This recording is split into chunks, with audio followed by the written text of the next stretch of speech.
what's up? Antonio Serrano here, and today I have a magical tip just for you. In this case, as you may guess, a magical tip about shows, right? Proper shows. In this case, it's not 100% a show, it's one of the experiments that I love doing. And this is an experiment that has served me very, very well. And it is basically a kit, an emergency magic kit that I use every time that I travel. And when I mean travel, I don't mean travel to a show where I am performing, I am working. I mean when I travel as a tourist. When I am on holiday and I go anywhere, I always have this, and this is a little bit big because I'm putting here a lot of things. Normally I don't bring that much stuff, but I really wanted to show you all of the things that I normally bring, and this could perfectly fit in the backpack that I normally use when I travel in summer. That's the good thing. I mostly travel and go on holidays during summer, and summer clothes are very small, so I can put 3 or 4 changes of clothing in my backpack, and I still have room for this and more stuff. So yeah, I have bring these kind of things when I've been in hotels, in cruise ships, in the, what can I tell you, in camping sites. I have always carried some kind of magic equipment, kind of magic emergency kit, because you don't know the amount of time that people have seen me perform close-up magic, like in the bar, in a casual scenario, and someone here is like, "You are a magician, yeah, can you perform tonight in the hotel?" And most of the times they want you to perform for free. But from that, a lot of work can come your way. So I love, and any chance you have to perform, you have to take it. So that's why I always carry something like that every time that I am traveling. I know that you are on holiday, you want to relax, you want to feel free, you want to forget about magic. Even if you are a semi-professional, you want to forget about it. But yeah, when you are there and you see a very beautiful theater, a very beautiful pub with a stage, cabaret show, something like that, and they ask you, "Oh, can you please perform tonight?" And you are like, "I have nothing on me." That's quite sad, right? That's quite sad. So you must be prepared at all times. So this is what I carry, and this is an iPad or an ebook kind of case, and I'm going to show you everything that I can fit inside of here. So I don't have like an order or a set list about how I would perform this as a show. It is basically a lot of tricks packed in here, because most of the times I only perform one thing or 2 things, right? When they see you perform in a casual scenario in a hotel or things like that, they may ask you to perform a couple of tricks before the main event that they have prepared for that day, or to do some close-up magic around the tables or things like that. So I haven't got here like a full show. I could arrange this into a full show, but I don't give the thought to this right before they ask me, right? If they ask me, "Antonio, could you please do a whole show?" That never happened to me to this day, but if it happened, I could perfectly do it without any problem. So I've got in here the bag, the famous bag with balloons. Normally, when I do a full show with my case and all that stuff, or a traveling show where the whole backpack is just for the tricks, I put in here much more balloons, but this is like very small, so I put in here very few balloons to do, you know, cut and restore balloon, the gag with the dog, play dead, and the sponge poo, and a marker, right? This is very important, the marker, to do some routines, and even if you want to draw some eyes.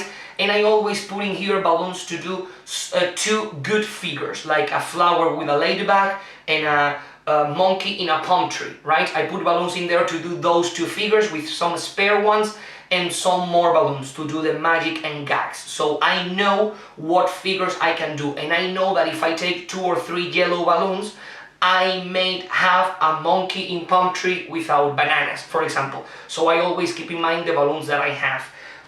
More things that I can do. I've got in here the vanishing silk, the crazy comedy vanishing silk from Karim. I talk about this routine in one of my magical performances. This is great. Yeah, I've got here the big thumb, the gimmick is in here, and the red silk, and I would love to fit in here like my big, more theatrical silk routine, but I have to put in here like 2 silks, the thumb tip, confetti in the bag, the full silk fountain, which is quite big. So in order to use some kind of silk magic into the act, I have this, which is a much more compact and streamlined silk routine, okay?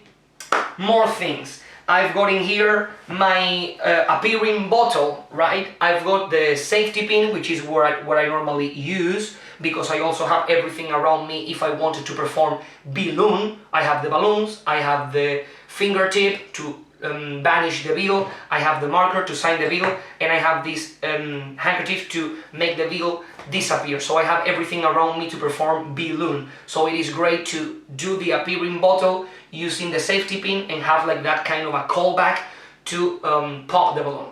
And the only thing that I need is the bottle.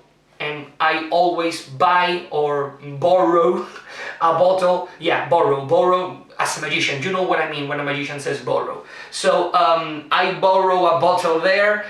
Most of the times they give it to me as a present. Oh, you can have it, that was great. More likely if I am performing like in this way, like in an improvised show, they are like, oh my god, we are not paying you, and yes, please take this bottle and take this backpack and they give us like all of the merchandise that they have from the hotel or the cruise ship, they give it to us, which is great. So the only thing I need is the bottle to do the production. Then I've got in here stack of business cards, very important. Some packet tricks in here. I have some tricks with a bill, 3-card Monty, some red cards if I want to do like Red Hot Mama or Chicago Opener, and marked cards, right? I learned marked cards from Bob Sheets. Bob Sheets, that's hospitality, great routine.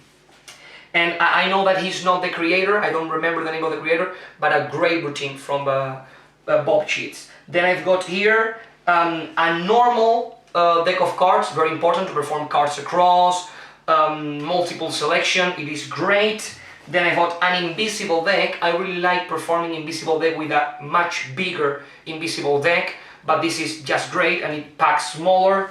And I've got right here in the bottom my rope routine, right? These ropes are very big, these ropes are very long and very thick, so they take a lot of space here, but this is the only set of Professor's Nightmare, fiber optics, Daryl rope routine, Tawari rope that I own right now. Normally I have like a really long set, which is this one, and very bright color ropes and thick ropes, and I also have a smaller set made of thin ropes if I want to put them as an extra in a show or for things like that, because you can see that this pack's extremely thin, but this was the main thing that was making the whole case really bulky, right? Because the ropes are very big and very thick, but it is great if I am performing for a big audience. And then in this compartment here, I have all of the flat stuff. The patio force, I've talked about this, I learned it in the Mark James lecture, Penguin Life lecture number 1 from Mark James. It is great. The only thing that you have to carry is this, and the spectators give all of the other things that you need for you, to perform the routine, and it is great. You can do it close up and you can do it on stage, and this is something very important in this kind of emergency shows for traveling. You need things that you can do close up and things that you can do on stage, because you never know what they are going to ask you to do. They may ask you to perform in a stage, in a cruise ship, in a hotel, or things like that, or they may ask you to perform in I don't know, in the club or in the bar, do some bar magic or close-up magic, so you need to be prepared for those two scenarios. So I have some packet tricks here, the deck of cards, invisible deck, you can do that close-up, the patio, things like that, even some silk and balloon things you can do with close-up, business card, a lot of things that you can do with business cards, so you must be prepared. And then I've got here policy, the insurance policy. I take the small one because it packs a little bit smaller, right? And also because this is great if you want to do it on stage, because it's pretty visible, the Ace of Hearts, but also you can perfectly do this in close-up magic. And the good thing about this is that I print this myself, so I always sign it and I give it as a souvenir, which is great. More flat things. Okay, the last thing I've got in here, yep, is my gag cards routine. I've got the 3.5, I forced 3 cards, the 7 of clubs, and I predicted that with the 3.5 because I always guess the card like 50% off, that's my offer. Then I have this double facer card, which is a gag that I learned in Scott Alexander's Penguin Life routine, pretty fun, pretty cool. And this long card, because I forced the 8 of hearts and I force the 10 of spades. People love this, people laugh a lot with this, it's great. An idea that I had quite recently was to write something here, put here like a sticker or something like saying applause or thank you very much. So I produce the 10 of spades, oh my god, that was great, and going like this, boom, and people see applause. Could be quite funny. I have to give it a try. I would use a sticker or something like that, and if I regret the decision, I can peel it off. And I have to tell you a story, and that's what I'm going to do to finish this video, about this trick. The main idea about this gag is that you force, using the small deck, the 8 of hearts, and you say, and your card is the 4 of clubs, and they say, no, it's the 8 of hearts. And you take the 8 of hearts. I'm going to perform it quite quickly for you. I've got the 8 of hearts right here. And you say, oh, no problem, I can go like this, and your card changes into the 4 of clubs. That wouldn't be good, right? That would be quite good, but no problem, because if I was a real magician, I would go like this, boom, and now the big card has changed into the 8 of hearts, thank you very much, and people applaud like for 2 or 3 seconds, they are like, because they are amazed because of the very big change, they were expecting this thing to change, and now this thing changed, right? And also they are impressed because it is the selected card. And you give this to the spectator, or you place this thing here, right, together with the rest of the cards, or simply here. And when I take this card and I put it inside of my inner pocket, where all of the jumbo cards are coming out, you say something like, and no one has any idea how this trick works, no one has any kind of idea, and you turn it around and you put it inside your pocket, which is quite funny, right? As Dan Harlan and Scott Alexander said in his Penguin lecture, Scott Alexander's Penguin lecture, they say, showing the other side of the card makes the change of the card weaker, right?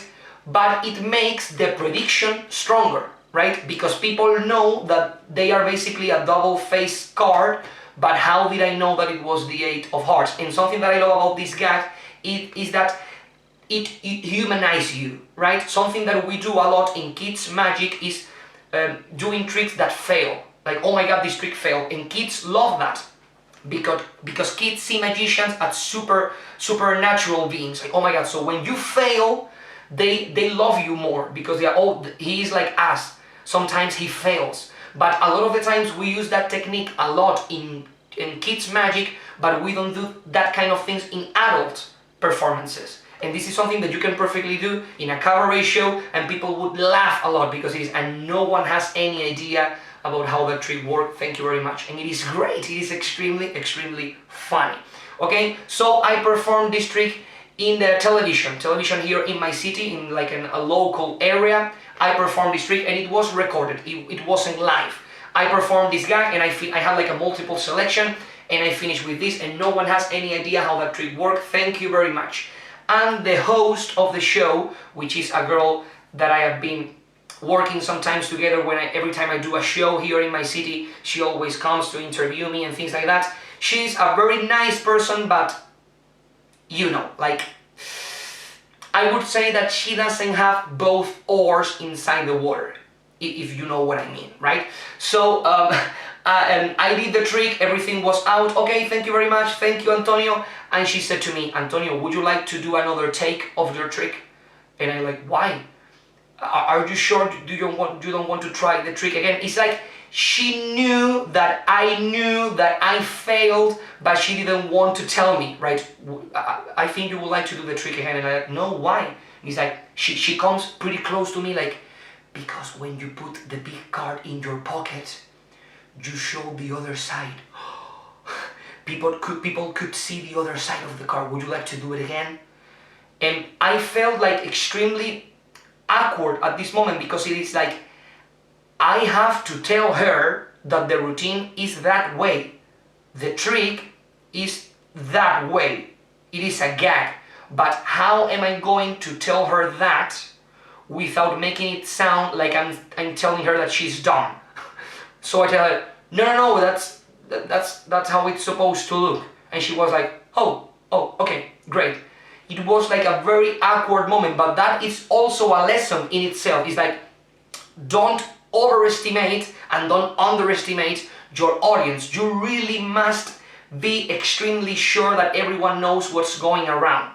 When you are doing magic, they must know that you are doing magic. When you are doing a gag or a joke, they must know. Because if they think that a trick is a joke, they are not going to react with amazement. And if they think that a joke is a magic trick, they are going to be like, oh, that was a shitty magic trick. No, it was a joke. So you must keep that in mind. This was a very important lesson that I learned that day. So guys, I hope that you really like this idea of traveling in your free time during your holidays with some magic on you. I know that you are not going to regret this. A lot of great things are going to come your way if you start doing this.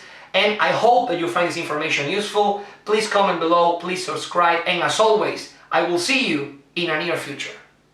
Bye there!